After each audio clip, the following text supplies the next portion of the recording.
조 바이든 대통령은 아시아 태평양계에 대한 차별과 폭력에 강력히 대응할 것임을 천명했습니다.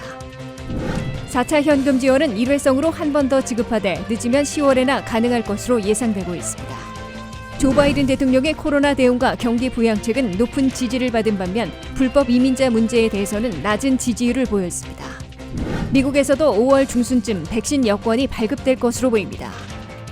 연방재난관리청의 모바일 접종 클리닉이 메릴랜드주에서 처음 선보일 예정입니다. 시청자 여러분 안녕하십니까? 워싱턴 뉴스 투데이입니다. 조 바이든 대통령은 아시아 태평양계에 대한 차별과 폭력에 강력히 대응할 것임을 천명했습니다. 바이든 행정부는 백악관에서 총괄 조정하고 연방법무부와 연방보건복지부의 전담 부서에서 아태계에 대한 혐오와 편견, 차별, 폭력을 차단하는 이니셔티브를 강력 시행키로 했습니다. 박남주 기자의 보도입니다.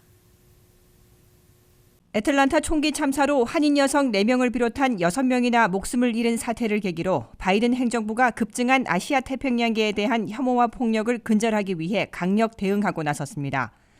백악관은 부처별, 분야별로 아태계 차별과 폭력에 강력히 대응하겠다는 이니셔티브, 즉 종합대응책을 발표했습니다. 이에 따르면 백악관은 아시아 태평양계 이니셔티브 종합방안을 재점검해 아태계 시민에 대한 차별과 폭력을 막기 위해 강력 시행키로 했습니다. 이를 전담하며 조정할 백악관 국장을 새로 임명해 각 부처별 아태계 폭력에 대한 단속과 차단, 보호 조치 등을 총괄 지휘하도록 할 것이라고 밝혔습니다. 연방법무부에서는 민권국에서 증오범죄 단속과 방지 방안을 더욱 강화해 시행키로 했습니다. 법무부 증오범죄 웹사이트에는 한국어와 중국어, 베트남어, 필리핀의 타갈로그어 등 다국어 사이트를 추가해 영어에 익숙지 못한 아태계 시민들도 손쉽게 차별과 폭력 범죄를 신고할 수 있게 조치할 것이라고 설명했습니다. 코비드19 태스크포스의 각 부처별 위원회나 소위원회를 구축하고 근래에 아태계 증오 범죄의 원인으로 꼽히고 있는 코로나 바이러스와 관련된 차별과 혐오, 폭력을 막는 데 초점을 맞추겠다고 제시했습니다. 연방보건복지부는 이번 바이든 미국 구조법에 의해 배정된 4,950만 달러를 아태계 차별과 폭력 피해자들을 돕는 데 지원키로 했습니다. 바이든 행정부는 이번에 발표한 아태계 차별과 폭력 근절 방안은 행정부 차원에서 부처별로 강력히 시행하는 종합대응책이고 연방의회가 코비드19 증오범죄 법안을 조속히 통과시키면 한층 강력한 대응 방안을 시행하겠다고 강조하고 있습니다. 연방 상하원에 상정된 코비드19 증오범죄 법안은 기존의 증오범죄법에 따라 인종과 피부, 국적, 성별, 성적 취향, 장애 등에 대한 혐오, 증오범죄에다가 코로나 바이러스의 진원지라며 아시안을 무차별 공격하는 행위도 증오범죄로 수사해 강력 처벌토록 규정하고 있습니다.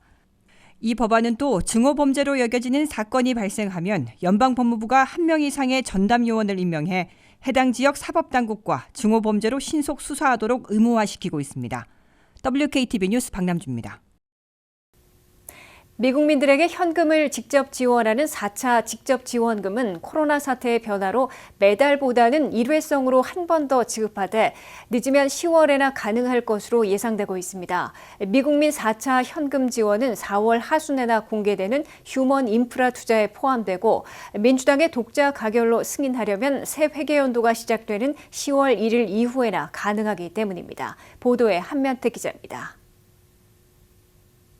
바이든 미국 구조법에 따른 1,400달러씩의 3차 현금 지원이 제공되고 있는 시기에 벌써 4차 현금 지원이 언제 어떤 형태로 가능할지에 관심이 쏠리고 있습니다. 특히 민주당 상원의원 11명과 하원의원 50명이 잇따라 연대 서명한 서한을 백악관에 보내 일회성으로는 불충분하다며 매달 2,000달러씩 지급하는 방안을 촉구하고 나서 4차 현금 지원금이 본격 거론되고 있습니다. 백악관과 경제 분석가들의 언급을 분석해보면 코로나 사태와 경제 상황의 변화, 반분돼 있는 연방의회 등을 고려할 때 4차 현금 지원금이 한 번 더 성사될 가능성은 있는 것으로 나타났습니다. 다만 방법과 규모, 시기는 미국민들의 기대에 못 미치게 될 것으로 지적되고 있습니다. 첫째, 4차 현금 지원은 민주당 상하원 의원 60여 명이 강력 추진하고 있는 매달 2,000달러씩의 연속 지원보다는 일회성으로 한 번 더 지급하는 방식이 채택될 가능성이 높은 것으로 간주되고 있습니다. 코로나 백신 접종으로 경제 활동이 활발해지며 미국 경제 전반이 회복되고 있기 때문에 매달 지급하는 방식이 지지받기 어려워지고 있다고 다수의 경제 분석가들은 지적하고 있습니다. 다만 미국민들 1,900만 명이 아직 실업수당을 받고 있고 세입자의 5가구당 1가구인 1,000만 가구나 렌트비를 밀리고 있는 등 생활고를 겪고 있기 때문에 지금까지와 같이 일회성으로 일단 한 번 더 제공할 필요가 있다고 경제 분석가들은 밝히고 있습니다. 이에 따라 연방의회에서 매달 $2,000씩 경기 회복 시까지 지급하자는 방안보다는 일회성으로 한 번 더 제공하고 그 후에는 또다시 상황을 고려해 결정하는 방식이 채택될 것으로 예상되고 있습니다. 둘째, 조 바이든 대통령은 차기 경기 부양책인 더 나은 재건 빌드 백 베터 패키지를 이번 주부터 본격 추진하고 나섰는데 1차로 사회 기반 시설에 투자하는 $3조 규모의 소셜 인프라 플랜과 2차로 사람들에 투자하는 $1조 규모의 휴먼 인프라 플랜으로 둘로 나눠 시도하고 있습니다. 바이든 대통령이 4차 현금 지원을 추진하게 될 경우 휴먼 인프라 플랜에 포함시킬 게 분명한데 4월 하순에나 구체안이 나올 것으로 백악관의 젠사키 대변인이 전했습니다. 셋째, 바이든 3B 패키지를 둘로 나눠 추진하면서 소셜 인프라 플랜의 부유층과 대기업의 세금을 $2조 이상 올리는 증세안을 포함시킬 것이므로 공화당의 지지를 단 한 명이라도 얻어낼 수 있을지 주시되고 있습니다. 게다가 미국민 생활고에도 불구하고 전반적인 경제복세만 감안해 공화당 상하원 의원들이 휴먼 인프라 플랜에 포함되는 4차 현금 지원금에 찬성할 가능성은 희박한 것으로 보입니다. 그럴 경우 민주당이 바이든 미국 구조법처럼 독자 가결을 하려면 예산 조정법으로 처리해야 하는데 이는 한 회기년도에 한 번만 적용할 수 있어 새 회기년도가 시작되는 10월 1일 이후에나 가능해 4차 현금 지원을 민주당만의 힘으로 성사시키는 시기는 10월에나 결정될 것으로 예상되고 있습니다. WKTV 뉴스 한면택입니다. 조 바이든 대통령의 코로나 대응 지지율이 70%를 웃도는 것으로 조사됐습니다. 전국민 백신 접종 계획이 종전 5월 말에서 4월 19일로 앞당겨진 만큼 코로나 대응에 대한 지지율은 앞으로도 긍정적일 것으로 보입니다. 경기 부양책에 대한 지지율도 전체 응답자의 60%가 지지해 잘하고 있다는 의견이 높은 것으로 나타났습니다. 하지만 불법 이민자 문제에 대한 대응 지지도는 40%에도 미치지 못해 앞으로의 전체 지지율에 변수로 작용할지 주목되고 있습니다. 보도에 박남주 기자입니다. 조 바이든 대통령이 경기 부양책 실시와 코로나19 대응 능력을 높게 평가받아 미국 국민의 지지율이 70%를 웃도는 것으로 조사됐습니다.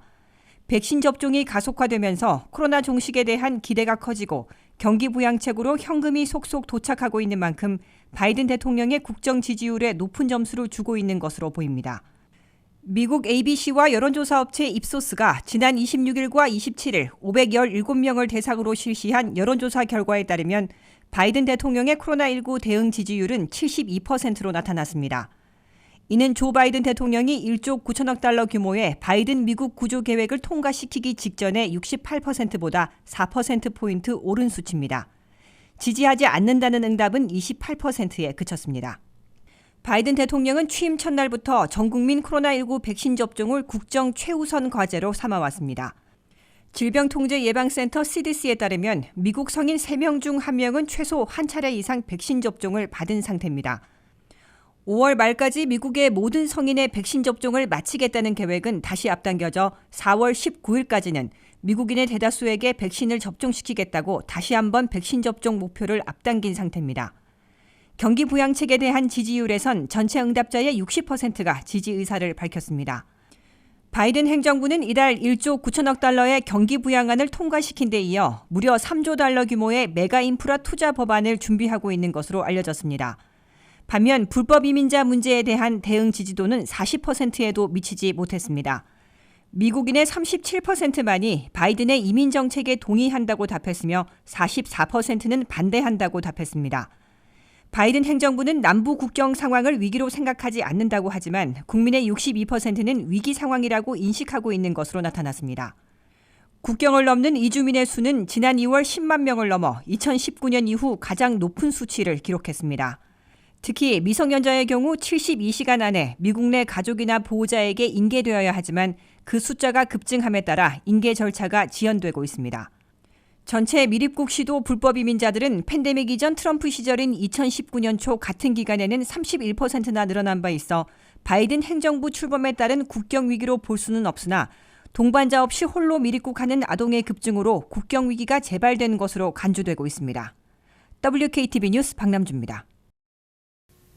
미국이 올여름 코로나 사태에서 탈출해 일상 복귀를 시작할 것으로 예상되면서 코로나 백신 여권 발급을 구체화하고 있습니다.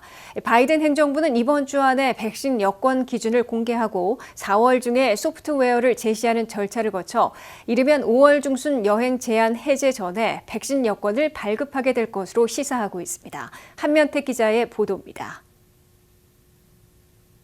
미국에서 코로나 백신을 접종한 사람들이 1억 명에 육박하면서 올여름 일상으로의 복귀가 시작될 것으로 기대되자 코로나 백신 접종을 증명하는 백신 여권이 가시화되고 있습니다. 코로나 백신 여권은 올여름 여행 시즌에 맞춰 여행객들이 크게 늘고 팬데믹 이전의 일상으로 복귀하기 시작하는데 중요한 증명서로 떠오르고 있습니다.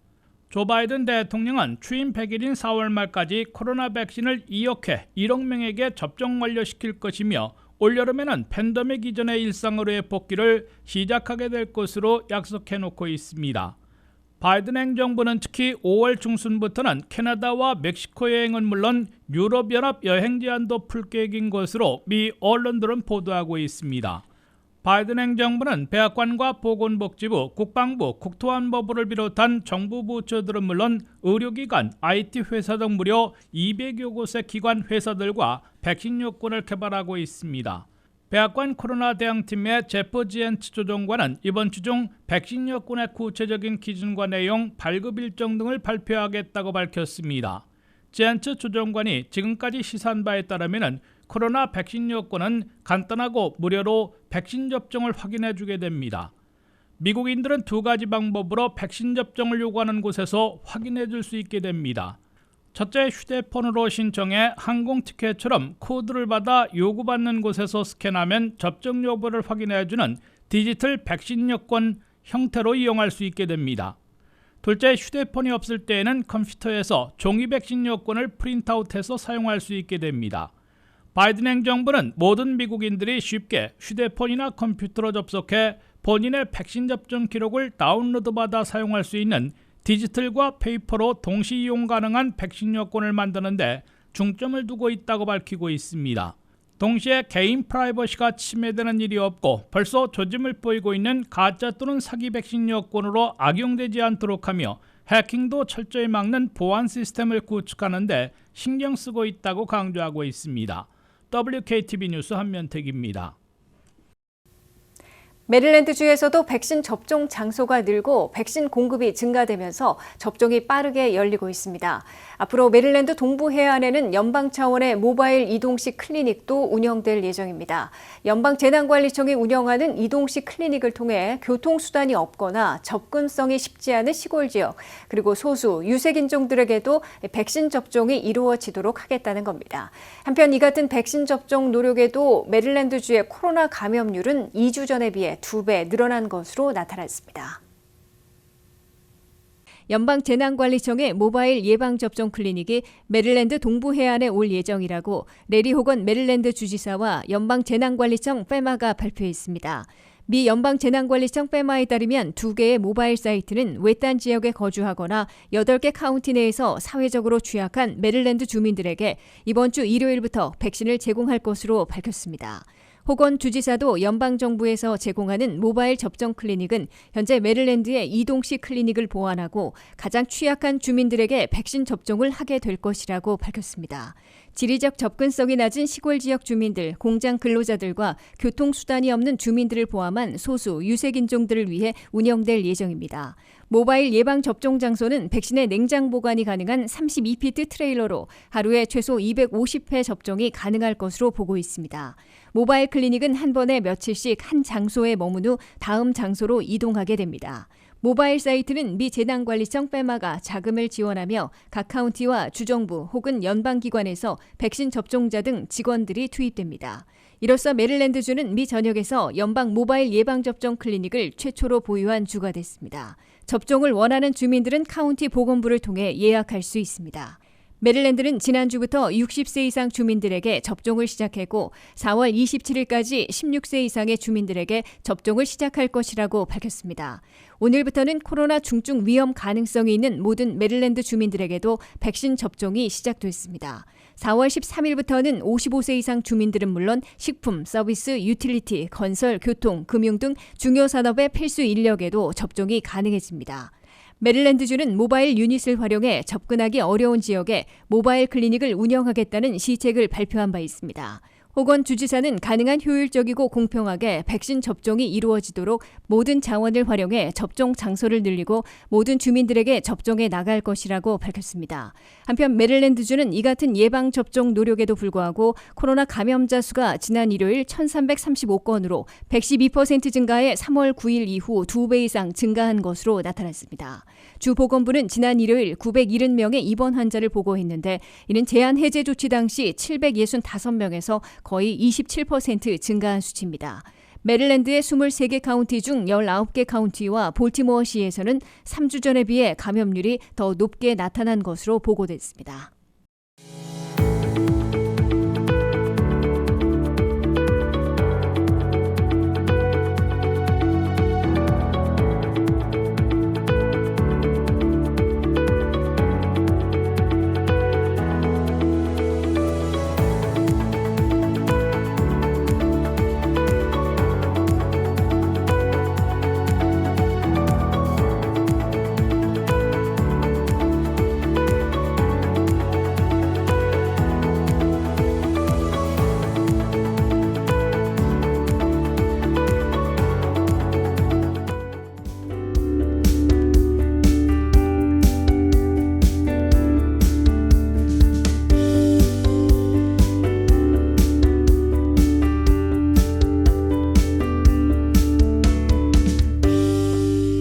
이상으로 워싱턴 뉴스 투데이를 마치겠습니다. 시청해주신 여러분 고맙습니다.